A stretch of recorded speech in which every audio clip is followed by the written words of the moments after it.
अस्सलाम वालेकुम, नमस्कार, सत श्री अकाल एंड गुड इवनिंग। मैं हूं आरज़ू काज़मी और आप देख रहे हैं फेस ऑफ। जी हाँ, फेस ऑफ के नए एपिसोड के साथ हम हाजिर हैं और हमें ज्वाइन किया है भारत से आप सबके जाने पहचाने वैभव सिंह ने। बहुत शुक्रिया वैभव, क्या जा पाए, thank you so much.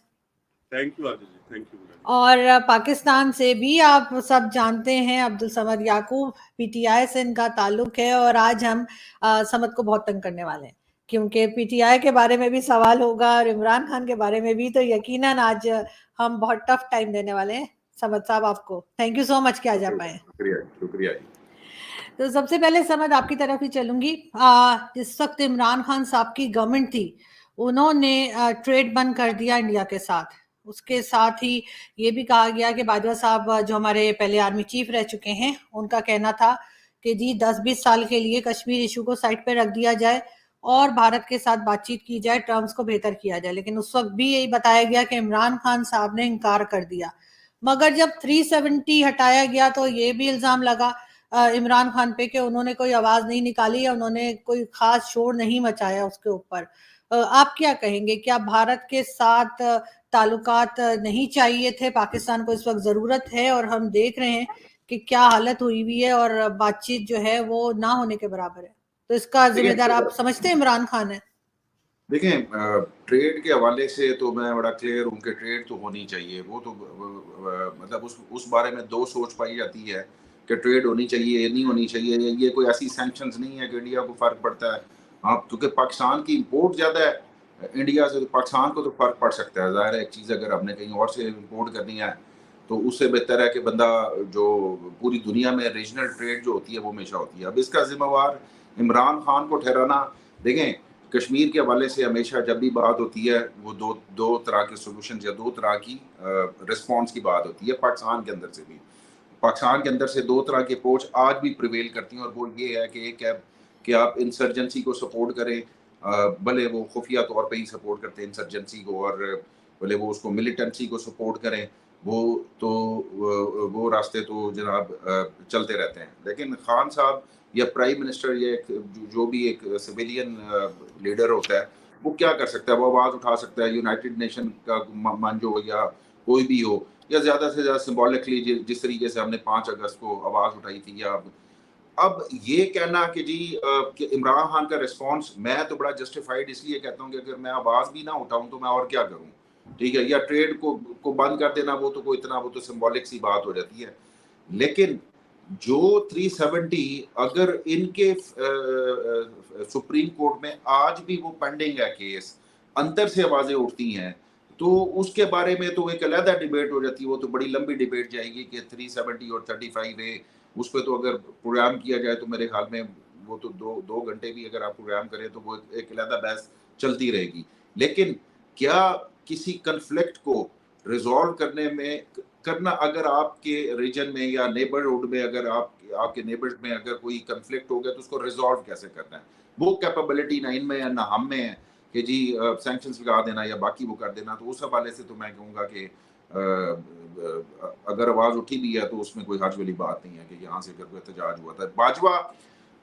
Bajwa की जहाँ तक आपने बात की है, बाजवा डॉक्ट्राइन, वो मैं मेरे ख्याल में उसको सेंसिबल थोड़ा समझूंगा। अगर अगर हम लॉजिकली उस पर जाएंगे, ठीक है कि उसको जो है वो इंडिया मतलब कश्मीर को अगर थोड़ा सा साइड पे रख के, क्योंकि दुनिया भर में आउटस्टैंडिंग इश्यूज जो हैं वो चलते रहते हैं, उसके साथ साथ आप अपना पैरेलल, आप बाकी इंडिया और चाइना की मिसाल इसके सामने है। चाइना और इंडिया में कन्फ्लिक्ट्स भी रहे, उस पे फ्रंट पे थोड़ी सी वॉर भी हुई, लेकिन उसके बावजूद भी मोदी साहब ने कहा था कि मैं $100 बिलियन का ट्रेड जो वॉल्यूम है इसको हम लेके $500 बिलियन पे जाएंगे, जो कि अच्छी बात है।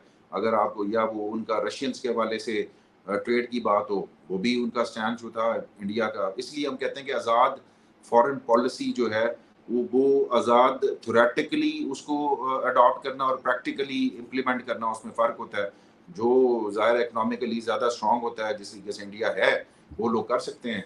हम लोगों को ज़रा चूंचरा इधर उधर, थोड़ी सी IMF, थोड़ा सा डंडा, थोड़ा सा कुछ वो करना कराना, और फिर कुछ मंगा लेना, और फिर कुछ, तो ये इसी तरीके से चलता है। बिल्कुल ठीक। लेकिन अगर वैभव मैं आपसे पूछूंगी, आप समझते हैं कि इंडिया के साथ इस वक्त जो टर्म है उसके जिम्मेदार इमरान खान है? क्योंकि जैसा कि हमने देखा कि एससीओ की मीटिंग जो है उसमें बिलावल गए थे, बिलावल भुट्टो गए थे एज अ फॉरेन मिनिस्टर, लेकिन उसके बाद टर्म्स और खराब हो गए और अब तो ये हो गया है कि ऑनलाइन कर दी गई है एससीओ की मीटिंग जो जुलाई में होनी थी। तो क्या आप समझते हैं इसके जिम्मेदार इमरान खान है?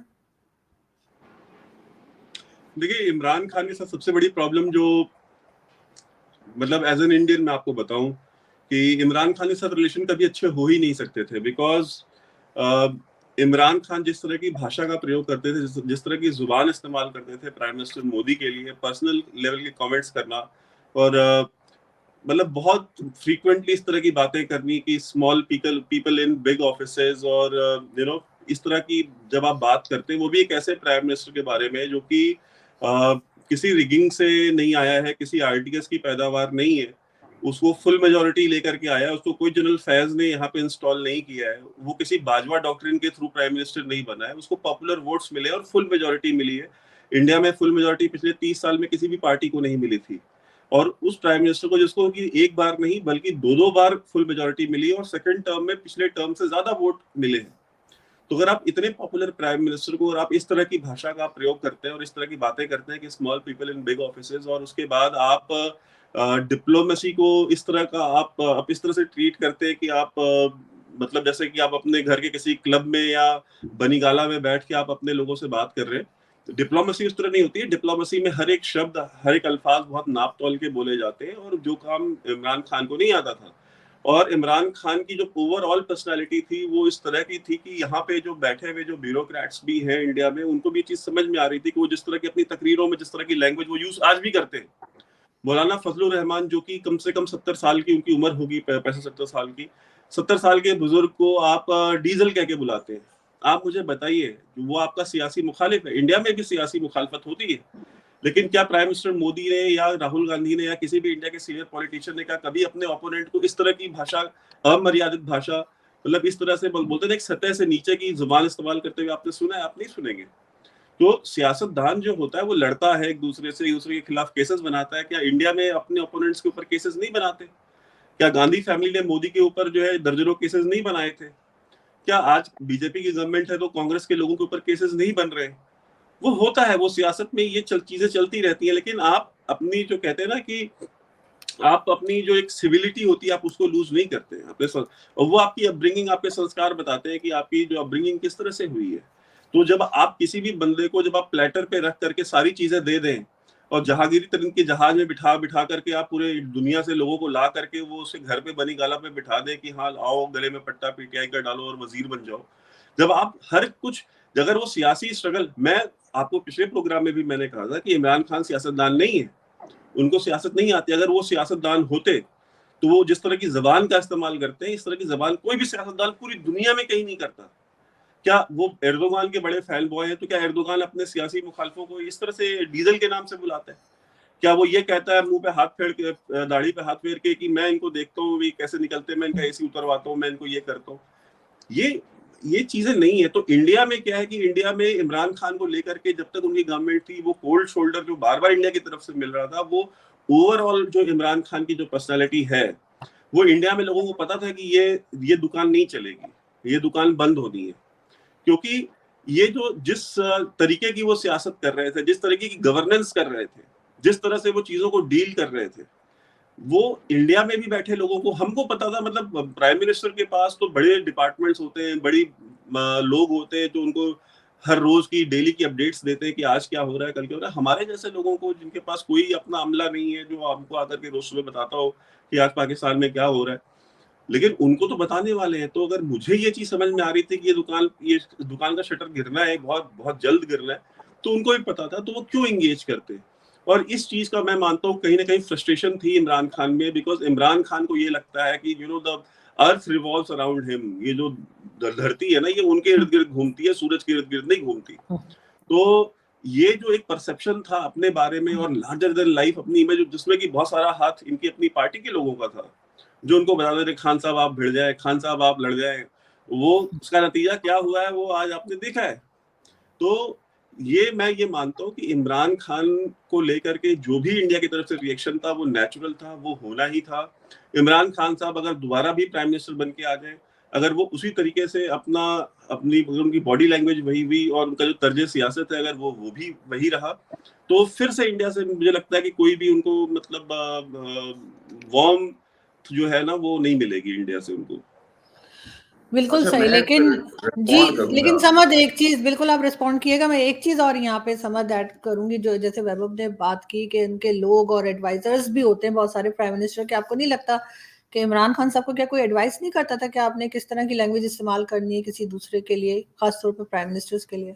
अच्छा चले, खान साहब पे आने से पहले मेरी जो अंडरस्टैंडिंग थी इंडियन फॉरेन पॉलिसी जिस तरह क्राफ्ट होती है या जो भी इनकी फॉर्मेशन होगी, मुझे आज पहली बार ये एहसास हो रहा है कि जब ये नेशनल इंटरेस्ट की बात करते होंगे और पाकिस्तान इंडिया रिलेशंस की बात करते होंगे तो शायद इनकी जो फॉरेन पॉलिसी है वो मोदी सेंट्रिक होती होगी, प्राइम मिनिस्टर सेंट्रिक होती होगी कि प्राइम मिनिस्टर साहब उसने आपके बारे में ये लफ्ज़ कह दिया तो भले हमारा रिलेशन इंटरेस्ट में हो भी सही, तो नहीं, क्योंकि प्राइम मिनिस्टर साहब दूसरे मुल्क के प्राइम मिनिस्टर ने आपके बारे में आवाज़ कस दी तो अब जो है वो तो जंग कर देंगे, या हम जनाब अब 370 लगा देंगे, या अब इस तरह से है कि जी सीज फायर को वायलेट कर दें।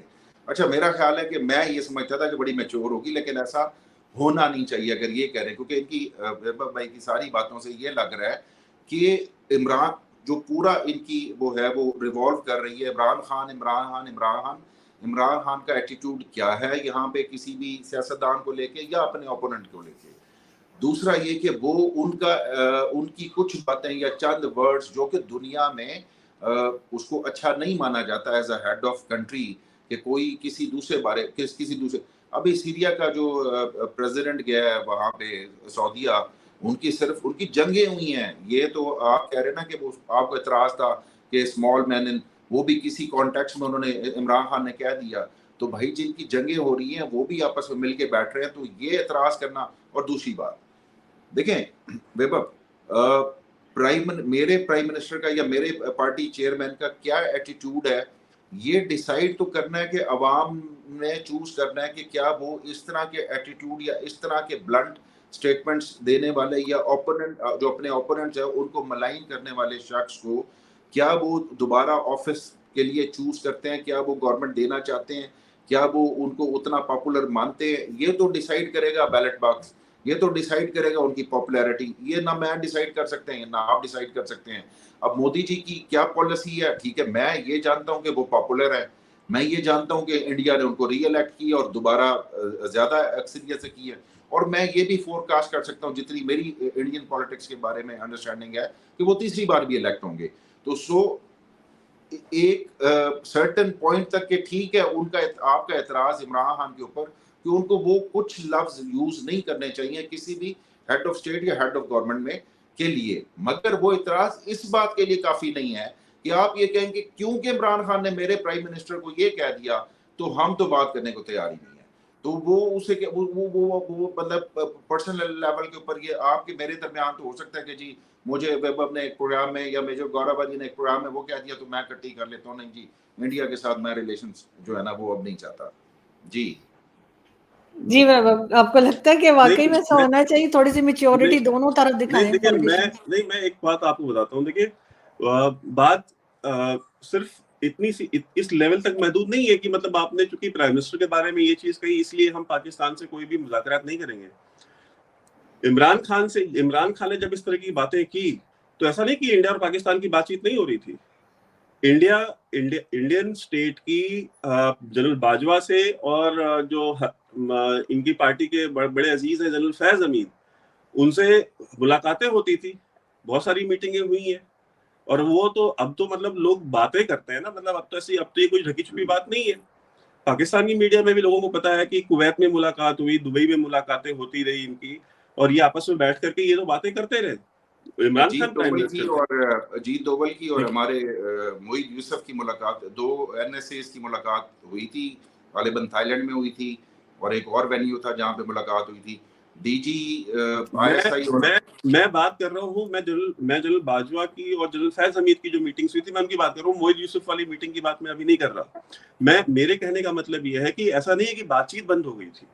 लेकिन जो आप इंगेजमेंट की बात कर रहे हैं कि बायलैटरल लेवल पे, बिकॉज और देखिए जब मैंने ये बात कही कि मैंने सिर्फ आइसोलेशन में ये बात नहीं की उन्होंने कि प्राइम मिनिस्टर के बारे में ये बोला था इसलिए ये चीज नहीं होनी थी, मैंने वो सिर्फ आइसोलेशन बात नहीं की, मैंने उसका एक प्रीटेक्स्ट भी बताया कि ओवरऑल जो इमरान खान साहब का जो रवैया था अपने यहाँ डोमेस्टिक पॉलिटिक्स में भी वो इस तरीके का था कि ये चीजें इंडिया को इस तरह की रिपोर्ट्स मिल रही थी कि ये दुकान नहीं चलनी। तो अगर हमको ये चीज पता है, अगर यहाँ पे बैठे हुए ब्यूरोक्रेट्स वो चीजें एनालाइज कर रहे हैं कि अगर ये चीज नहीं चलनी है, लॉन्ग टर्म नहीं जाएगी, तो अगर हम आज की डेट में इमरान खान के साथ पॉलिसी लेवल पे कोई भी अग्रीमेंट करते हैं, कोई भी अरेंजमेंट करते हैं, तो ये कितने दिन सस्टेन करेगा? बिकॉज ये खुद बहुत दिन सस्टेन करने वाले नहीं है। अगर लीडरशिप ही आज आप जैसे आप ये चीज आप कह रहे हैं कि हमको पता है कि अगला इलेक्शन भी, तीसरा इलेक्शन भी मोदी साहब जीतेंगे, तो पाकिस्तान के लिए बड़ा इजी है ये चीज कहना कि हम आज इंडिया के साथ कोई भी अगर एग्रीमेंट या कोई भी अरेंजमेंट एक बना लेते हैं तो वो अगला भी इलेक्शन इन्होंने ही जीतना है, तो ये चीज सस्टेन करेगी नेक्स्ट टर्म तक, अगले 5-6 साल सस्टेन करनी है। लेकिन इमरान खान साहब का जो रवैया था वो ऐसा ही था। मेरी बात को आप समझने की आप कोशिश कीजिए कि इमरान खान साहब की सियासत ही नहीं चलनी, और आज आप देख लीजिए कि वो जो एनालिसिस उस समय था वो आज बिल्कुल सही साबित हो रहा है। ये चीज आज यहाँ पे ये प्रूफ हो रही है कि ये चीज नहीं। और आप देखें सीज फायर को लेकर के एग्रीमेंट हुआ इंडिया और पाकिस्तान का, वो सीज फायर आज तक है। जनरल बाजवा और इंडिया के एनएसए अजीत डोवाल का ये एग्रीमेंट हुआ कि हम सीज फायर करेंगे, we will not do any ceasefire violations. तो सीज फायर वो तब से बंद है और आज तक मतलब वो आज तक सीज फायर वायलेशन नहीं हुआ उसके बाद। तो इंडिया को ये चीज थी कि भाई अगर जनरल बाजवा से कोई कमिटमेंट मिलती है तो हम मानेंगे। खान साहब की कमिटमेंट की कोई वैल्यू नहीं थी, बिकॉज आज भी शहबाज शरीफ प्राइम मिनिस्टर है। ऐसा नहीं कि मैं इमरान खान की बात कर रहा हूँ शहबाज शरीफ की नहीं। आज शहबाज शरीफ कोई एग्रीमेंट कर ले, India will not rely on that, India को उस चीज पे ट्रस्ट नहीं होगा।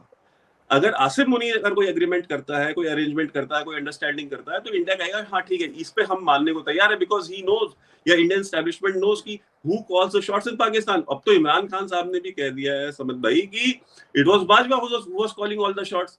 वो तो वजीर आजम ही नहीं थे, सारे फैसले तो बाजवा साहब करते थे। तो अगर आप सारे फैसले बाजवा साहब करते थे, ये वाजिया बयान खुद उन्होंने दे दिया है, तो फिर इमरान खान साहब से बात करनी क्यों थी? लेकिन एक चीज, एक सेकंड समझ, मैं ये एक चीज और वैभव एक सेकंड लूंगी। लेकिन अब तो एस्टैब्लिशमेंट और फौज कह रही है कि हम सियासत से बाहर चले गए, हम तो इंटरफेयर कर ही नहीं रहे। तो आपको लगता है ये वाकई में सही बात है? नहीं, ये वैभव ठीक कह रहे हैं। ये जो अप्रोच है ना, हाँ ये जो अप्रोच है ना वैभव की, ये मैं मानने को तैयार हूँ कि वो ये कह रहे हैं कि प्राइम मिनिस्टर, क्योंकि आपको पता है कि बेनजीर के पास भी India policy, Afghan policy, nuclear और ये सारा कुछ यूएस के साथ रिलेशंस, ये बेनजीर के पास भी नहीं था। ये एक लिमिटेड पार्ट्स आपको दी जाती हैं एज अ प्राइम मिनिस्टर। और अगर मैं ये कहूँ कि ये बात इनकी दुरुस्त है कि आपको जो गारंटर है या जो किसी ट्रीटी हो या कोई भी चीज़ हो या एंगेजमेंट्स हो, तो उनको जाहिर है पाकिस्तान की मिलिट्री एस्टेब्लिशमेंट जब तक उस पेज पे नहीं होगी या ये उनसे एंगेज नहीं करेंगे, ये हमारे पॉलिटिकल रियलिटीज़ हैं कि ठीक है ये बात यहाँ पे दुरुस्त है। तो जब ये बात यहाँ पे दुरुस्त है, तो मैं आपसे ये कह रहा हूँ कि फिर इमरान खान की वो जो स्टेटमेंट्स जो वो अपने मुल्क में दे रहे हैं आपके प्राइम मिनिस्टर के बारे में, जो कि नहीं देनी चाहिए, मैंने तब भी कहा था, इवन जब उन्होंने वर्चुअल खिताब किया था नेशनल UNJDA से, मैंने तब भी कहा था कि जो किसी रजीम को फाशिस्ट कहना या इस तरीके से कहना, ये एक बेइंग चेयरमैन, किसी पार्टी का चेयरमैन हो, वो एज अ चेयरमैन दे दे और बात है, बट जब वो किसी मुल्क का प्राइम मिनिस्टर हो तो उसको फिर उन डिप्लोमेटिक नॉर्म्स का जो है वो ख्याल रखना चाहिए। और मैं एडमिट करता हूँ कि वो चीज़ें जो मोदी जी के बारे में उन्होंने उस वक्त इस्तेमाल की हैं, ये चीज़ें जिस तरह इसने कर दिया बिलावल भुट्टो ने एज अ फॉरेन मिनिस्टर जाके किसी स्टेज पे बैठ के, तो ये जेब नहीं देती, ये मैच्योरिटी यहाँ पे आनी चाहिए। और फिर उसको भुगतना भी पड़ा कि फिर वो बड़े बेआबरू हो के तेरे पूछे से हम निकले, कि वो फिर वो वाला हाल हुआ है कि जब आप इंडिया जाएंगे और आप उसके प्राइम मिनिस्टर को मलाइन करेंगे, तो वापस आपको फिर यही कुछ करना पड़ेगा, यही जिल्लत उठानी पड़ेगी। ठीक है, तो ये बात तो क्लियर हो गई है। अब इससे आगे चलते हैं। अगेन जो इमरान खान की मैं अगेन बात कर रहा हूँ कि देखिए, इमरान खान की सियासत रहेगी नहीं रहेगी का फैसला आपने नहीं करना, वो फैसला तो पब्लिक ने करना है, या जिन्होंने करना है वो कर रहे हैं। ठीक है, पब्लिक ने भी नहीं करना, क्या बात कर रहे हैं? ठीक है, बट बजाहिर जिनसे आपने बात करनी है वो ऑलरेडी फेट डिसाइड कर रहे हैं, तो आपके लिए तो अच्छी खबर है।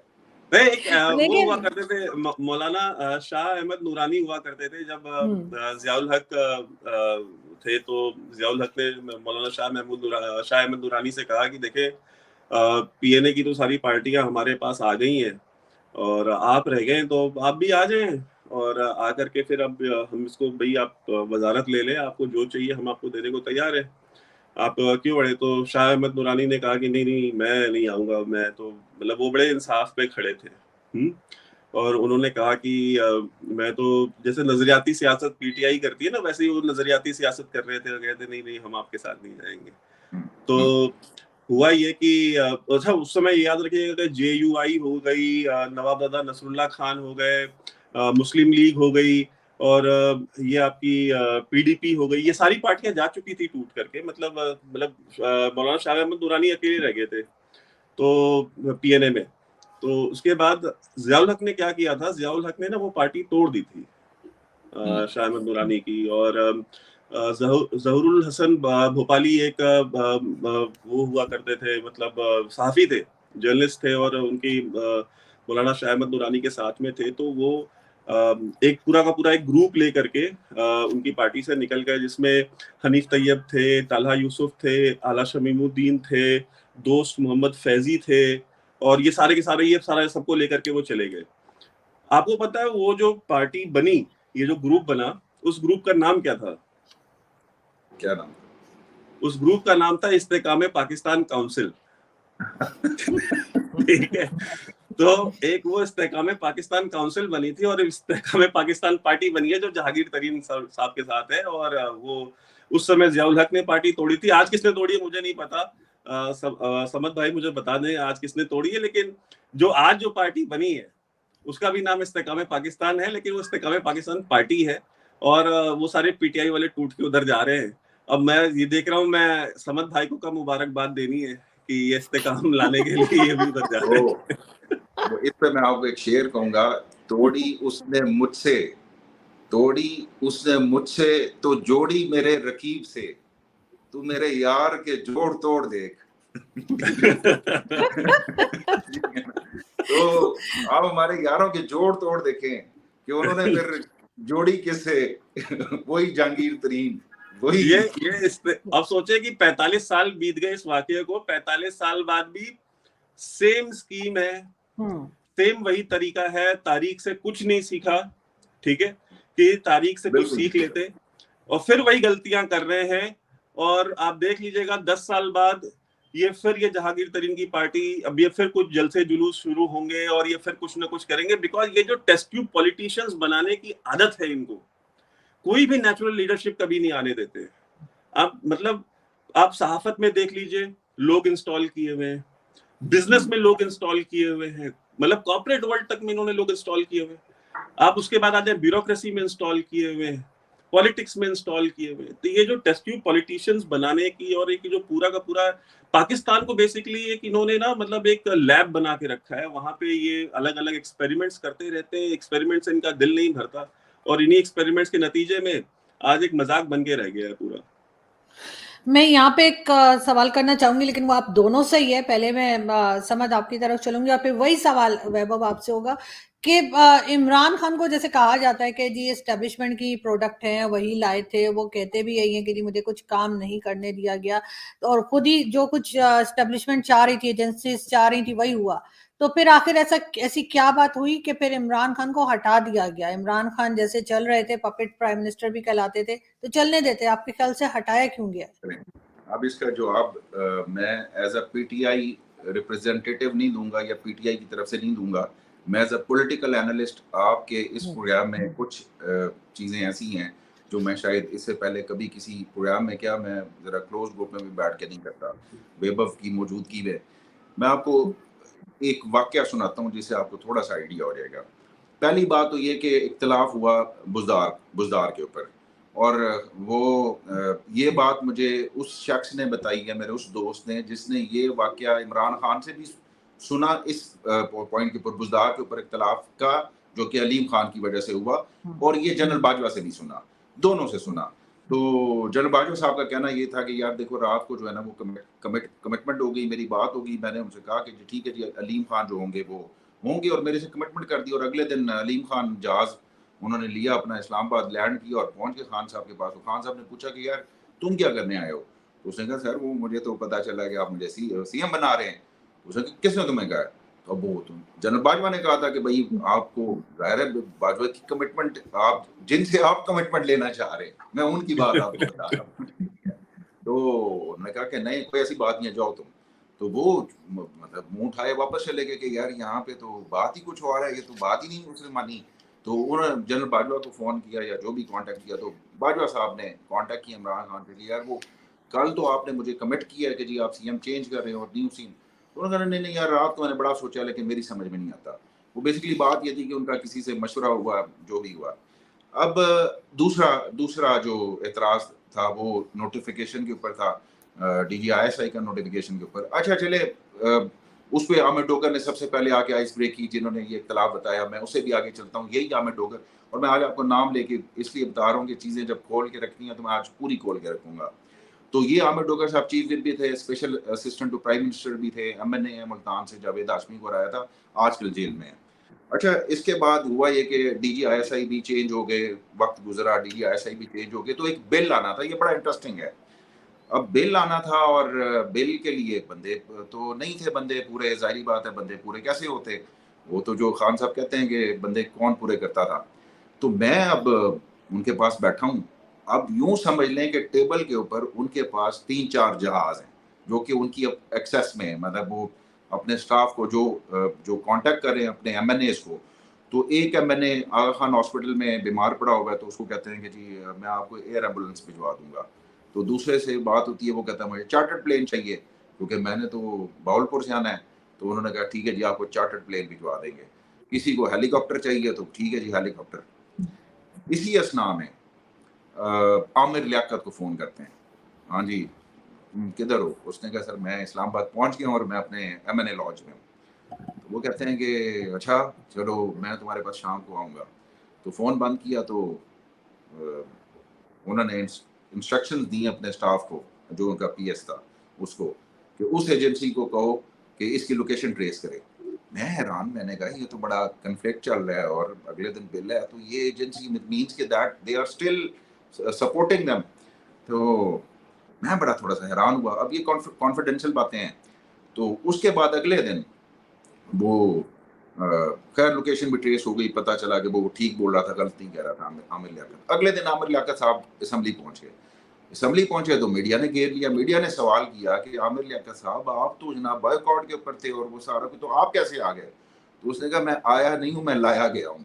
ठीक है। तो देखें बंदे पूरे करना, खान, ये मैं इसलिए कह रहा हूँ क्योंकि खान साहब ने खुद एडमिट किया है कि बिलों में ये सारा कुछ बंदे वो पूरा करते थे। बिल कोई भी पास हो ही नहीं सकता था। हमारा गिलानी के मुकाबले में हमारा सेनेटर जो था, जो कंटेस्टेंट था, जो हमारा फाइनेंस मिनिस्टर था, वो हार गया। और वो हारने की वजह ये थी कि वहां से सपोर्ट नहीं मिली। तो वो अच्छा हमारी पॉलिटिक्स के अंदर खान साहब को गिला ये है कि जो सपोर्ट मुझे मिल रही थी वो सपोर्ट मिलना बंद हो गई। जाहिर है तभी तो अदम एतमाद हुआ। वो नंबर्स इंटैक्ट नहीं रह सकते। और ये पॉलिटिशियंस इतने ब्लैकमेलर हैं। मैंने आपसे कहा कि जी देखें पॉलिटिकली आप क्या फैसिलिटेट कर रहे हैं कि एक MNA का एक वोट है तो वो कहता जी मैं तो जहाज लूंगा, मतलब मैंने चार्टर्ड प्लेन पे आना है, मुझे हेलीकॉप्टर चाहिए, मुझे आप ये दे दें, मुझे आप एक बुक्ति साहब है, मैं उनका भी नाम दे देता हूँ। वह फोन किया जी आप किधर हैं? कहते जी कराची में हूँ। उन्होंने कहा यार आपका 85 करोड़ रुपए का फंड जो है वो इतना पेंडिंग था, वो हमने रिलीज कर दिया हुआ है और आप अभी भी कह रहे हैं मैं कराची में और मैं अभी वोट डालने नहीं आ सकता किसी बिल के ऊपर। तो सर ये तो अगर हम पॉलिटिशियंस के हाथ में सारा कुछ दे दें तो ये तो आपके टुकड़े इतने करके खा जाए, इतने करके खा जाए। ये मैं आपको पॉलिटिकल डायनामिक्स बता रहा हूँ कि हर बंदा, जब तक इनके ऊपर डंडा ना हो, जब तक डंडा नहीं होगा ये कभी भी नहीं चलेंगे। फिर सारा कुछ पॉलिटिशियंस के हाथ में भी नहीं दिया जा सकता। ये मैंने पहली बार आपके यहाँ बड़ा खोल के बता दिया कि एस्टेब्लिशमेंट की सपोर्ट से ही मामला चला करते हैं, जब तक वो कहते हैं कि हम एक पेज के ऊपर है। फिर जो इख्तलाफ हुए उसके बाद फिर इख्तलाफ बढ़ते चले गए और उन्होंने फिर बाद में डिसाइड किया कि अदम एतमाद ले आते हैं और कोई दूसरी गवर्नमेंट ले आते हैं। बिल्कुल सही। लेकिन वैभव आप क्या कहेंगे, जो एक पेज पर होते हैं ये पेज फट क्यों जाता है इनका हर कुछ दिन में? देखिए पेज, अब बात वही है ना कि जब आपकी फाउंडेशनल प्रॉब्लम्स हैं आप 10 साल आपने मतलब मेहनत करी, कम से कम 8 साल तो करी है ना। अगर हम 2014 के पहले वाला टाइम हम हटा भी थे, हालांकि इमरान खान साहब की मदद तो 2014 के पहले शुरू हो गई थी। क्या ये इस बात को अब्दुल समद याकूब साहब डिनाई कर सकते हैं कि इस्टेब्लिशमेंट ने सिर्फ उनकी गवर्नमेंट चलाने में मदद नहीं की, उनकी गवर्नमेंट बनाने में भी मदद की थी। उन्हें सिर्फ गवर्नमेंट बनाने में मदद नहीं की, इमरान खान को एज अ पॉलिटिशियन एस्टैब्लिश करने में भी मदद की थी। 2014 से जो धरने, जलसे और ये सारी चीजें चल रही थी, कि क्या बिना एस्टैब्लिशमेंट की मदद के हो सकती थी? क्या पीटीवी पे हमला बिना एस्टैब्लिशमेंट की मदद के हो सकता था? क्या जो पुलिस वालों को, ब्यूरोक्रेट्स को ये मारते थे सड़कों पे जलसों के दौरान, और उस पे कोई एक एफआईआर भी नहीं हो पाती थी, और लोग जो है अगर एफआईआर हो भी गई तो सारे लोग जेलों से छुड़ा करके ले जाए जाते थे, ये सब कुछ बिना एस्टैब्लिशमेंट की मदद के हुआ था। तो सबसे पहले तो हम इस बात का एतराफ करें ना कि हमको बनाने वाले वो हैं, पहले हम इस चीज को एक्सेप्ट कर लें, उसके बाद फिर हम आगे की बात करें। क्या इमरान खान साहब ने, अब आप देख लीजिए, क्या शी जिनपिंग का दौरा जो है पाकिस्तान का कैंसिल हो गया? क्या बिना एस्टैब्लिशमेंट की मदद के वो हो सकता था कि शी जिनपिंग का दौरा कैंसिल हो जाए लेकिन धरना कैंसिल नहीं होना चाहिए, धरना मुसलसल जारी रहेगा? मीडिया में लोगों को क्या मैनिपुलेट करके या लोगों को बिठा करके ये नहीं कहा गया?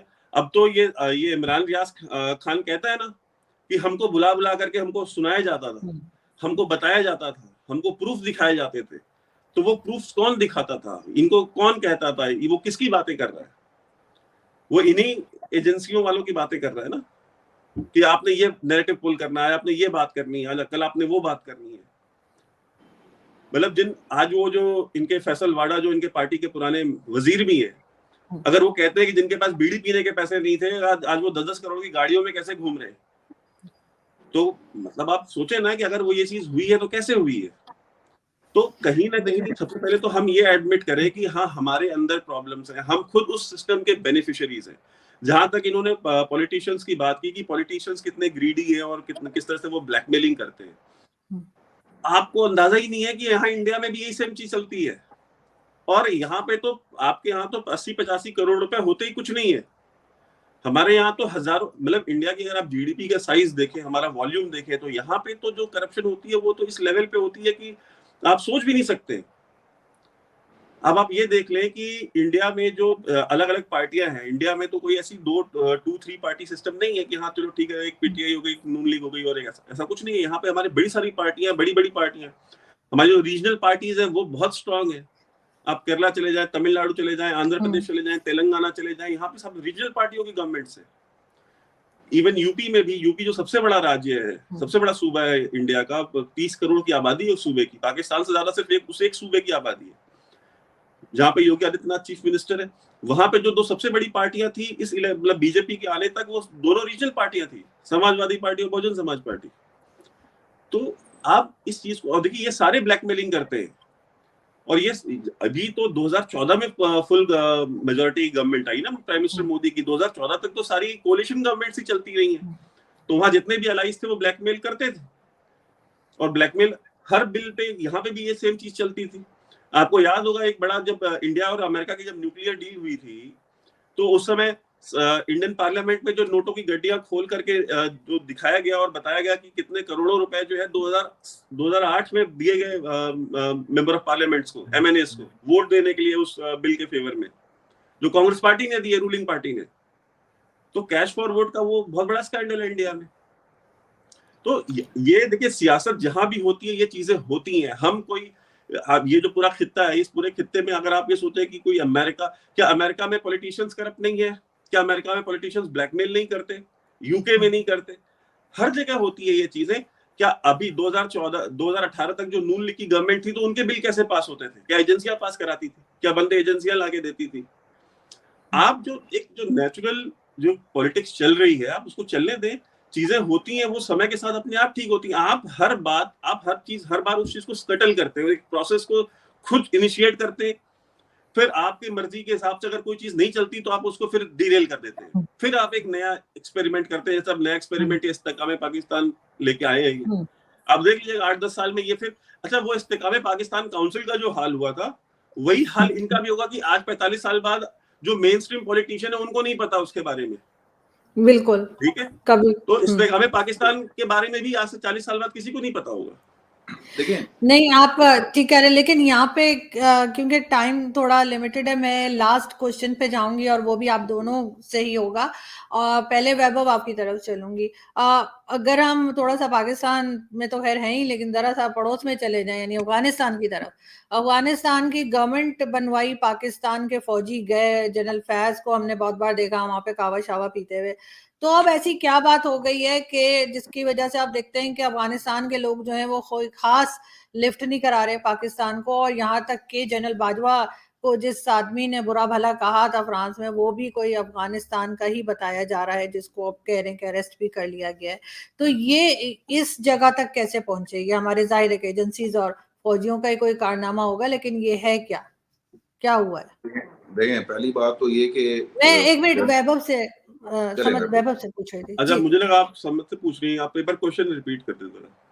मैं ये कह रही थी आपसे कि अफगानिस्तान की गवर्नमेंट भी पाकिस्तान ने ही बनाई है और बनवाई है, यानी पहुंचे थे जनरल फैज वगैरह सब लोग। तो अब ऐसा क्या हुआ है कि अफगानिस्तान के लोग हमें जो है वो बिल्कुल कोल्ड शोल्डर दे रहे हैं, और अभी जैसे बाजवा साहब को जो है किसी ने बुरा भला कहा तो वो भी अफगानिस्तान का ही था। तो इस जगह तक कैसे पहुंचे हम लोग?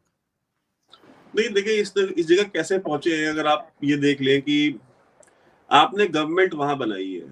पहली बात तो वो गवर्नमेंट नहीं है, ठीक है, वो तालिबान है, वो काबिज है वहां पे। गवर्नमेंट वो होती है जो लोग बनाते हैं, जो आवाम का वोट लेके आते हैं। जैसे अब्दुल समद याकूब साहब जाते हैं, आवाम में जाते हैं, वोट मांगते हैं, उनको वोट मिलते हैं तो वो मतलब पार्लियामेंट में बैठेंगे। उनको वोट नहीं मिलेंगे तो वो सड़कों पे अपनी सियासत करेंगे, वो आवाम के बीच में रहेंगे। तो पहली बात तो वो गवर्नमेंट नहीं है, और वो एक रेजीम है जो कि फोर्सफुल तरीके से वायलेंस के थ्रू आई है। गवर्नमेंट वो थी जो गिरा दी गई, और उसको गिराने में जो सबसे कलीदी किरदार निभाया, उनसे इमरान खान साहब चाहते थे कि वो उनकी गवर्नमेंट बना के भी दें और चला के भी दें। जो गए थे वहां पे और होटल में चाय पीते हुए और फोटो खिंचा रहे थे और फ्लॉन्ट कर रहे थे कि देखो मैंने कितना बड़ा, मैं 007 हूँ और मैंने आकर के यहाँ पे कितना बढ़िया सिस्टम, चलता फिरता एक सिस्टम मैंने गिरा दिया है, और ये लोग आएंगे और यहाँ पे अब शरीयत होगी और इस्लाम का जो है किला। अभी तक पाकिस्तान बन रहा था, अब अफगानिस्तान तो बना ही देते, पाकिस्तान भी बनेगा एक दिन। तो जो आवाम है, वो आवाम आपसे क्यों नहीं नफरत करेगी, वो क्यों नहीं गालियां देगी जनरल बाजवा को? Because army chief general Bajwa थे ना। इतने लोग मरे हैं वहां पे। उसके बाद आईसिस के नाम पे, कि दाइश के नाम पे, कि क्योंकि तालिबान को दाइश एक बहुत बड़ा थ्रेट दिख रहा था जो उनके खिलाफ लड़ सकता था। दाइश के नाम पे लोगों ने मुखबिरियां कर करके अपने ओपोनेंट्स को मरवाया कि हाँ ये दाइश का सिंपैथाइजर है।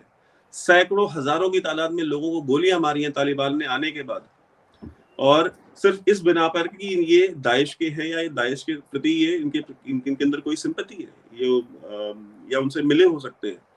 तो लोग सफर कर रहे हैं वहां पे, हर चीज की शॉर्टेज रही है। आपने देखा है लोग वहां से भागने के लिए जहाजों से गिरे हैं। तो ये जो सारा जो इम्बैलेंस आया अफगानिस्तान में, और वो जो सारे लोगों की बददुआएं, वो तो कहीं ना कहीं किसी न किसी को तो लगेंगी ना, तो पाकिस्तान को लग रही। और यही मैं कहता हूँ कि ये जो शौक है, आप देखें दूसरों के साथ खेलते, पहले ये कोशिश कश्मीर में की गई।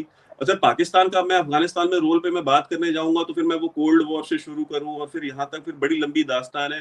डायरेक्टरेट ऐसे किताब है स्टीव कोल की, और घोस्ट वॉर्स 2 बुक्स है। मैं आपके देखने वालों को कहूंगा कि वो दोनों किताबें पढ़ लें, और उनको पता चल जाएगा कि जो पिछले 50-60 साल में जो रोल रहा है पाकिस्तान का और ISI का अफगानिस्तान में, वो किस तरीके का रहा है, और उसका जो सफर किया है लोगों ने, वो सारा का सारा पाकिस्तान के ही तो खाते हैं, किसे खाते जाएगा? तालिबान जब अफगानिस्तान से भागे तो कहाँ रहते थे? क्वेटा शूरा और पेशावर शूरा कहाँ पे थे? ये जो वहां पे जो बॉम्ब ब्लास्ट होते थे, उनमें क्या सिर्फ अमेरिकी मरते थे? अफगान नहीं मरते थे? अमेरिकी तो मरे ही कुछ नहीं है। 2,500 या 3,000 अमेरिकी मरे पिछले 20 साल में वहां अफगानिस्तान में। बाकी जो मरने वाले सारे अफगान थे ना। तो वो अफगानों ने सफर नहीं किया। भाई वो तो तालिबान क्या है, वो तालिबान को मानते हैं कि भाई ये तालिबान तो ISI का एक विंग है, वो उस तरीके से देखते हैं। और मैं आपको ये बात बता रहा हूँ, मेरे बड़े सारे अफगान दोस्त हैं, साफी हैं, एनालिस्ट हैं, और भी बहुत सारे लोग हैं, वो ये मानते हैं, ये बिलीव करते हैं। यहाँ आप लोग अक्सर मैं देखता हूँ बोलते हैं हमने अफगानों को अपने यहाँ पे रेफ्यूज दिया और हमने इतने अफगान। तो भाई आप रेफ्यूज नहीं देंगे तो कौन देगा? वहां पे जो ये सारा का सारा जो पूरा मेस है वो आपका फैलाया हुआ है, तो वो रिफ्यूज उनको कोई उज्बेकिस्तान या कजाकिस्तान ने देना है। तो और आप तो वहां पे एक कहते थे ना कि आप तो स्ट्रेटेजिक डेप्थ ढूंढने गए थे, स्ट्रेटेजिक डेप्थ ढूंढते ढूंढते अफगानियों ने आप क्या स्ट्रेटेजिक डेप्थ बना ली। कराची जो सबसे बड़ी पश्तून सिटी बन गई पूरी दुनिया की, मतलब जितने पश्तून कराची में रहते हैं उतने काबुल और पेशावर में नहीं रहते। तो वो जो स्ट्रेटेजिक डेप्थ आप बनाने गए थे वो उन्होंने बना लिया आपके यहाँ पे। अब आप उनसे मुज़ाकरात करते। अच्छा फिर देखिए टीटीपी जिनके खिलाफ जिहाद लड़ना था, उनको ला करके वापस फाटा में किसने बसाया? जनरल फैज ने बसाया। कौन प्राइम मिनिस्टर था उस समय? इमरान खान प्राइम मिनिस्टर थे। इमरान खान ने ऑब्जेक्ट किया, उन्होंने स्टैंड लिया कि आप क्यों टीटीपी वालों को लाके। अच्छा वही टीटीपी वाले अब आपके यहाँ पे कभी कराची के पुलिस हेडक्वार्टर पे कब्जा कर लेते हैं, कभी मर्दान में कब्जा कर लेते हैं, कभी इस्लामाबाद में बॉम्ब ब्लास्ट करते हैं, कभी कहीं बॉम्ब ब्लास्ट करते हैं। तो इन चीजों के लिए आप कब ट्राई करेंगे? मैं आपको आज कहता हूँ सबसे बड़ी जो पाकिस्तान की बदनसीबी है वो यही है कि ये जो डील्स कट करने की आदतें हैं पॉलिटिशियंस की, हिसाब कभी नहीं करते। हमदुर रहमान कमीशन से लेकर के आज तक किसी भी फौजी का आपने हिसाब नहीं किया, उनका एहतसाब नहीं किया। आज मरियम नवाज भी जब एहतसाब की बात करती है, जनरल फैज के एहतसाब की बात करती है, जनरल बाजवा के एहतसाब की बात नहीं करती। इमरान खान साहब जब बात करते हैं तो बाजवा का नाम लेते हैं, फैज का नाम नहीं लेते। तो जब आप इस तरह से पिक एंड चूज करेंगे तो सिविल सुप्रीमेसी कभी नहीं होगी। और जब तक सिविलियन सुप्रीमेसी आप खुद नहीं स्टैब्लिश करेंगे, इस तरह के फौजी आएंगे और आपके बच्चे जो सड़कों पे मरेंगे, और ये खुद फौजी जब भी दुनिया में कहीं जाएंगे जलील होंगे। जैसा जनरल बाजवा, अब ठीक है वो उसको आइडेंटिफाई कर लिया, उसके खिलाफ FIR कर लेंगे, वहां फ्रांस उसको डिपोर्ट करा देंगे, करा दें, बट जो डैमेज होना था वो डैमेज तो हो गया ना। दुनिया में ये चीज स्टैब्लिश हो गई कि पाकिस्तान का फौजी जब बाहर जाता है तो उसको रिस्पेक्ट नहीं मिलती, उसको गालियां मिलती हैं। बिल्कुल ऐसा ही है। लेकिन समझ आप क्या कहेंगे, अफगानिस्तान में जो कुछ हुआ वो तो सभी जानते हैं, हमारी गलती है, बिला वजह वहां जाके हम उनके इंटरफेयर किया हमने, और उसके बाद ये सब कुछ भुगतना पड़ रहा है। तो आपको लगता है इमरान खान ने भी कहा कि जी हम तो तालिबान को लाके यहाँ बसाना चाहते थे, किस लिए, क्यों, आपको क्या लगता है, कैसा क्यों कहा उन्होंने? अच्छा वैसे ये एक शायद मेरा ख्याल है ये मिसलीड करना है लोगों को, ये कहना कि हमने जो है ना वो तालिबान को वहां पे हम लाए। देखिए तालिबान को ये जो $10 अरब का उनका बजट था, अफगान आर्मी किसने बिल्ड की, कौन लाया, कौन किस उसकी ट्रेनिंग जो थी, 1000 ऑफिसर तो जो है वो इंडिया ने भी ट्रेन करके भेजा था। जरा बेहतर ट्रेनिंग करके भेज देते उन्हें, उनको जरा लड़ने का जज्बा। मैं इंटरप्ट नहीं करना चाहता, तो मैं बस एक छोटा सा मेरा एक सवाल है समझ से, मुझे बस इतना बता दें कि जब तालिबान वहां पे टेक ओवर कर रहे थे तो जनरल फैज काबुल में कर क्या रहे थे? वो जो चाय पीने गए थे वो वहां पे। अच्छा जनरल फैज नहीं थे वहां पे उस वक्त, CIA या एक और चीफ भी थे वहां पे आए थे, गालिबन कतर के चीफ भी आए थे, सऊदी अखबारात जो है उनकी जो इंटेलिजेंस उसके भी चीफ आए थे। हाईलाइट काबुल के अंदर बस हाईलाइट फैज हमीद हो गए, जो कि नहीं जाना चाहिए, सिंबॉलिकली वो एक अच्छा मैसेज नहीं था। लेकिन मैं आपसे कह रहा हूँ कि आपने कहा कि जी ये गवर्नमेंट नहीं है, ये अथॉरिटेरियन रिजीम हो सकती है तालिबान, लेकिन आपको अशरफ गनी की गवर्नमेंट जो है, जो कि इम्पोर्टेड इंस्टॉल्ड था प्रेसिडेंट, उसकी गवर्नमेंट जिस तरीके से उसको इलेक्ट किया गया, या फिर हामिद करजई की आपको कबूल हो सकती है, लेकिन उससे पहले मुल्ला उमर की नहीं हो सकती, उससे पहले आपको नजीब की गवर्नमेंट कबूल हो सकती है। तो आप टीटीपी के खिलाफ जंग क्यों लड़ रहे हैं? आप क्यों नहीं एक्सेप्ट कर लेते तालिबान? टीटीपी और तालिबान में एक वाज़ेह फर्क है। तालिबान कहीं से भी कभी भी यूनाइटेड नेशन के किसी भी उसमें वो टेररिस्ट नहीं है, वो एक रजीम है, टेररिस्ट नहीं है। टीटीपी एक टेररिस्ट ऑर्गेनाइजेशन है, आप भी टेररिस्ट मानते हैं, हम भी टेररिस्ट मानते हैं उनको, ये तो बात क्लियर हो जानी चाहिए, ठीक हो गया, क्योंकि ना टीटी के पास कोई टेरिटरी है ना वो, तो टीटीपी को और तालिबान को एक पेज पे रखना, अफगानिस्तान में उनका कोई होगा आपस में जो भी गठजोड़, लेकिन आप तालिबान को टेररिस्ट नहीं कह सकते। मैं थोड़ा मुझे कंप्लीट कर लेने, आपको नजीब की गवर्नमेंट तो कबूल हो सकती थी क्योंकि वो आपकी फेवर में जाता था। अगर हम तालिबान को नहीं ला सकते थे, हम तालिबान को अगर लाते तो उसका मतलब ये है हम ये चाहते जरूर है कि तालिबान आते, जाहिर है हमें सूट करता है, आपकी जो आपका इंटरेस्ट है वो अगर वहां पे आप उसको नहीं प्रोटेक्ट कर सके, हम अपना इंटरेस्ट प्रोटेक्ट करके तालिबान को लाके, ऑल्दो तालिबान इंडिपेंडेंट है, उनकी फॉरेन पॉलिसी इंडिपेंडेंट है, उन्होंने आपके साथ ट्रेड एग्रीमेंट्स किया, हमारे साथ तो ट्रेड एग्रीमेंट्स नहीं किए। अभी भी आपने अपने बजट में उनके लिए एक हिस्सा रखा जो आपने ग्रांट उनको दी, तो इसका मतलब तो ये कि तालिबान को तो आप ये अगर रिकॉग्नाइज नहीं करते ऑफिशियली, बट आपने उस रियलिटी को तो डिनाई नहीं किया। कि तालिबान के साथ आपका वो जो हमारे पास सफीर होता था, वो आपके पास ये मुल्ला, उसका नाम मुझे याद नहीं है, जिसको हमने अरेस्ट करा के दिया था और बेचारा वो उसको जब अमरीकियों ने छेड़ा तो वो गोवा भी आपके पास गया था, 2013 की बात है, इसको जरा गूगल कर लीजिएगा। तो बात ये कि ये अगर ये एक लंबा सब्जेक्ट है, मैं इसको कंक्लूड करने में जाऊंगा। कंक्लूड करने में मैं सिर्फ इतना आपसे कहूंगा कि आपका जितना भी वो $1.5 बिलियन की सॉरी $3.5 बिलियन की आपकी इन्वेस्टमेंट गई, जो आपने एड की सूरत में तालिबान को रीबिल्ड करने, अफगानियों को रीबिल्ड करने के लिए दी, वो सारा कुछ गया। वो चाय की प्याली जिसको आप, वो जाहिर है $3.5 अरब की अगर एक चाय की प्याली आपको पड़ेगी तो आपको दुख तो होगा, वो भी सरीना काबुल के अंदर। तो यहाँ पे आप मान लें, तस्लीम कर लें कि देखिए अफगानियों को हमसे बेहतर उस वो जो एरिया हमसे बेहतर नहीं कोई समझता, ठीक है। तो आप को अफगानिस्तान को समझने में अभी टाइम लगेगा। हमने 40 साल अफगानिस्तान, बल्कि 76 से 79 से भी नहीं, 76 से जब जनरल नसीरुल्लाह बाबर होता था मेजर जनरल, तो हमने उसको टास्क दिया था कि वो जो वहां का जो बैठा था, जो इंटरफेयर और ड्यूरल लाइन को वो के ख्वाब देख रहा था कि ड्यूरल लाइन को मैंने खत्म करना है, तो उसकी गवर्नमेंट भी हमने फिर इसी तरीके से, वो सोवियत आए थे, उसकी गवर्नमेंट जो है वो पलटी गई।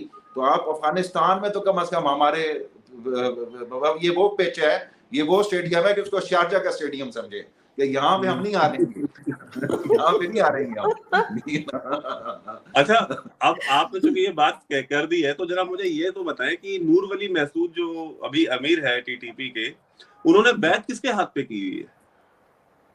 अच्छा, अब आप ये कि अच्छा वो हो नहीं सकती, नहीं, मुझे आप नाम बताएं किसके हाथ पे बैत की हुई है उन्होंने? नहीं, अगर आप ये कह रहे कि उसने तालिबान के अमीर के हाथ में बैत की हुई, अगर आपके कहने का मकसद ये है, बिल्कुल की हुई है, रिकॉर्ड का हिस्सा है, तो फिर वो खुद अमीर नहीं हो सकता। एक अमीर किसी और के हाथ पे बैत करके खुद अमीर नहीं रह सकता। वो तो फिर इनडायरेक्टली आप देखिए, मैं ये कह रहा हूँ कि वो अमीर जो है वो मानता है अफगान तालिबान के अमीर को, और आप इस चीज को पता कर लें, उन्होंने बैत की हुई है टीटीपी ने, नूर वली महसूद ने अफगान तालिबान के अमीर के हाथ पे। और आईएसआई वाले जो अभी आप पिछला जो इनका रेजीम था जनरल बाजवा, जनरल फैज का, इनकी जो सबसे बड़ी ये शिकायत थी टीटीए से, अफगान तालिबान से, कि आप ये टीटीपी वालों को आप क्यों अपने यहाँ पे सेफ हेवेंस दे रहे हैं, आप क्यों इनको अपने यहाँ पे एरियाज दे रहे हैं कि वो वहां पे रह करके वो ट्रेनिंग सेंटर्स बनाए और वो वहां पर के रह करके वो ऑपरेट करें। एंड नहीं, आप सुने, अब मैं आपकी प्लेग्राउंड की बात बता रहा हूँ ना, तो आप सुने तो थोड़ा, ठीक है। तो उसी प्लेग्राउंड में बैठ करके, आपके प्लेग्राउंड में टीटीपी अपने ट्रेनिंग कैंप चला रही है, आपके प्लेग्राउंड में बैठ करके वो वहां से ऑपरेशंस लॉन्च कर रहे हैं। अभी जो जनरल फैज, अभी जब ये बिलावल भुट्टो जब अफगानिस्तान गए हैं, काबुल गए थे, तो वो वहां क्या करने गए थे? वो सबूत लेके गए थे कि आप ये देखें, हमारे पास ये टेलीफोन रिकॉर्ड्स हैं, या आप हमारे पास ये इंटरसेप्ट्स हैं, टीटीपी वाले जो है आपके यहाँ पे बैठ करके ये सारी चीजें कर रहे हैं और आप कुछ नहीं कर रहे हैं। और ये शिकायतें इनकी जनरल बाजवा के वक्त से चल रही हैं, और आज तक रिजॉल्व नहीं हुई, बिकॉज आपका प्लेग्राउंड अब नहीं रह गया है, ठीक है। वो आपका प्लेग्राउंड इसलिए नहीं रह गया है कि जब मुशर्रफ ने उठा करके जो तालिबान के लोगों को उठा करके जब बेचा था अमेरिका को, जिसका जिक्र उन्होंने अपनी खुद की किताब में किया हुआ है, द लाइन ऑफ फायर में, कि हमने इंक्लूडिंग ये रेडी वाले और ये सब्जी वालों को उठा करके हमने तालिबान बोल करके हमने वहां पे बेच करके इनको भेजा है। तो ये सारी चीजें तो होनी थी ना। वैभव भाई, आपके यहाँ लाइट चली गई, आज तो लगता है कि आप पाकिस्तान में बैठे हैं। अच्छा, मैं वैसे हमारे साथ बात करेंगे तो ये होगा, कोई तो असर पड़ेगा ना, कुछ तो असर जाएगा पाकिस्तान का। आपने कहा था कि शारजा की पिच पे नहीं जीत सकते आप। अच्छा खैर, मैं इसमें आपको क्लोजिंग मार देता हूँ, ठीक है, बहस बड़ी लंबी हो जाएगी। हमारा ये गिला उस मुल्ला उमर के तालिबान से भी था जो उस वक्त की थी 96 के बाद से 99 तक की। हम उनसे ये कहते थे कि यहाँ के जो एब्सकॉन्डर हैं या यहाँ के जो टेररिस्ट हैं, उसमें रियाज बसरा हो गया, बाकी लश्कर जंगवी के लोग हो गए, वो आपके यहाँ ट्रेनिंग कैंप्स चला रहे हैं, जो कि हमें डिनाई किया जाता था। जब वहां से उन्होंने, जब ये अटैक हुआ, जब ये अफगानिस्तान और अमेरिका की जंग हुई, तो वही रियाज बसरा वहां से वापस आते हुए मारा गया, बाकी भी जो टेररिस्ट थे वो वापस आते हुए मारे गए। तो ये बात आपकी दुरुस्त है कि ये जो टीटीपी, अब हमारा तालिबान के साथ इख्तलाफ क्या हुआ, सबसे बड़ा इख्तलाफ मैं आपको बता देता हूँ। अहमद अल-ज़वारी को जब हिट किया गया, तो अहमद अल-ज़वारी को जब हिट किया गया तो वो जो ड्रोन था, वो तालिबान ने कहा कि जी वो आपके यहाँ से उड़ा है, हमारे यहाँ से उड़ा है और उसने जाके हिट किया है, जिस पे वो डिस्ट्रस्ट है उनका। तो ये उसके कोऑर्डिनेट्स आपने ही दिए थे ना सर। मैं आपसे कह रहा हूँ कि इख्तलाफ तो हैं, इख्तलाफ तो बिल्कुल हैं कि वो कहते हैं कि जी आप जब अपनी सॉइल यूज करेंगे हमारे खिलाफ और आप हमसे, और दूसरी बात तालिबान को समझने के लिए, ये आखिरी बात कर रहा हूँ, तालिबान को समझने के लिए दो चीजों को समझना जरूरी है। एक वो तालिबान है जो मिलिटेंट है, जिसने 20 साल जंग लड़ी है, 22 साल जंग लड़ी है। वो पाकिस्तान को भी दुश्मन समझते हैं, जो उनका मिलिटेंट ग्रुप है, जो जिन्होंने बॉर्डर के ऊपर जिन्होंने प्रोटेक्ट किया है, मुल्ला याकूब जैसे हो गए, मुल्ला उमर के बेटे जो हो गए, वो मिलिटेंट ग्रुप है, मिलिटेंसी है, कमांडर है, वो तो पाकिस्तान के आज भी खिलाफ हैं। एक ग्रुप हो जाता है उनका एकेडमिया का, कि जो मुफ्तियान हैं, स्कॉलर्स हैं, वो सारा कुछ, वो फिर भी सॉफ्ट कॉर्नर रखते हैं पाकिस्तान के बारे में। लेकिन जो मिलिटेंट ग्रुप है या मिलिटेंसी है, या जो कमांडर है जिसने हथियार उठाया हुआ है, वो आज भी पाकिस्तान को दिल से तस्लीम नहीं करता। वो समझता है कि 20 साल 22 साल नेटो को इन्होंने फैसिलिटेट किया हमारे खिलाफ। तो वहां पे जाके अगर अफगान की सॉइल के ऊपर आप बात करें तो टीटीपी और तालिबान में ज्यादा फर्क हमें नजर नहीं आता।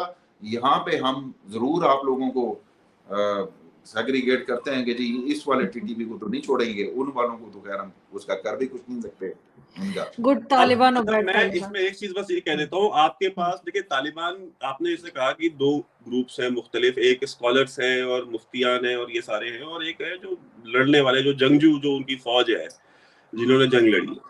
देखिए तालिबान में बहुत देयर आर डिफरेंट वॉरलॉर्ड्स, अलग अलग वॉरलॉर्ड्स हैं, अलग अलग खेमे हैं, अलग अलग ग्रुप हैं। वो सब सारे के सारे आकर के, जैसे अभी मुल्ला हिबतुल्लाह है तो उनके हाथ में उन्होंने बैत की, उन्होंने अपनी एलिजेंस शो करी और वो उसका हिस्सा बन गए तालिबान का। आपके पास हक्कानी के अलावा कोई नहीं है, let us be very honest about it. और हक्कानी एक लौता फ्रैक्शन है जो कि पावरफुल फ्रैक्शन है, इसमें कोई दो राय नहीं है कि हक्कानी पावरफुल नहीं है।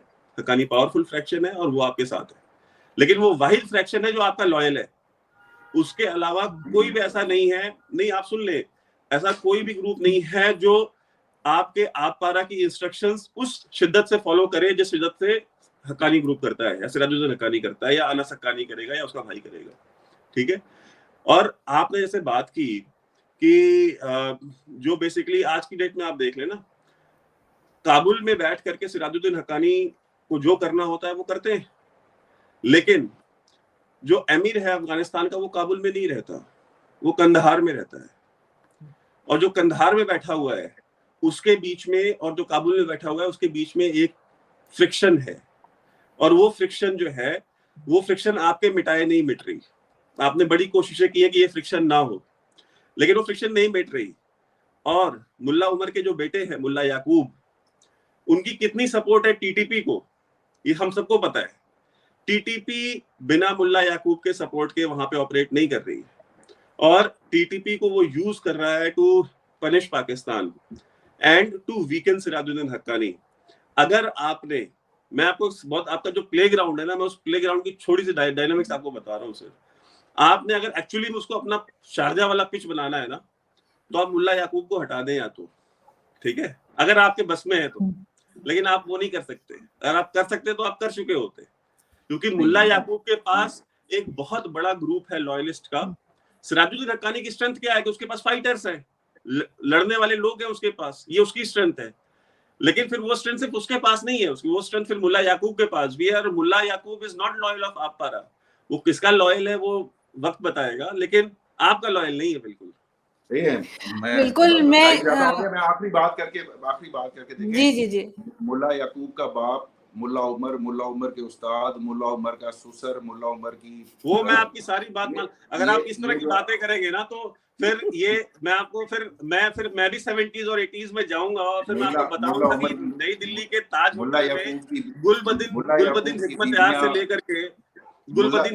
से लेकर के और ये जो सारे बाबे थे ना तालिबान के, वो यहाँ पे आकर के जो शराब पी करके हरकतें करते थे ना नई दिल्ली के होटल्स में, फिर मैं आपको वही बताऊंगा। मैं गुलबदीन हिकमतयार के बारे में ये नहीं कहूंगा, लेकिन मुल्ला याकूब की बीवियां, मुल्ला याकूब के बच्चे, मुल्ला याकूब के, हम तो, मैंने आपसे कहा कि ये शारजा की पिच भूल जाएंगे, ये इसमें हमारी जो डेप्थ है वो आपसे बहुत ज्यादा है, बहुत ज्यादा आपसे। तो ये इसको छोड़ क्यों नहीं देंगे, पा रहे ये हमले?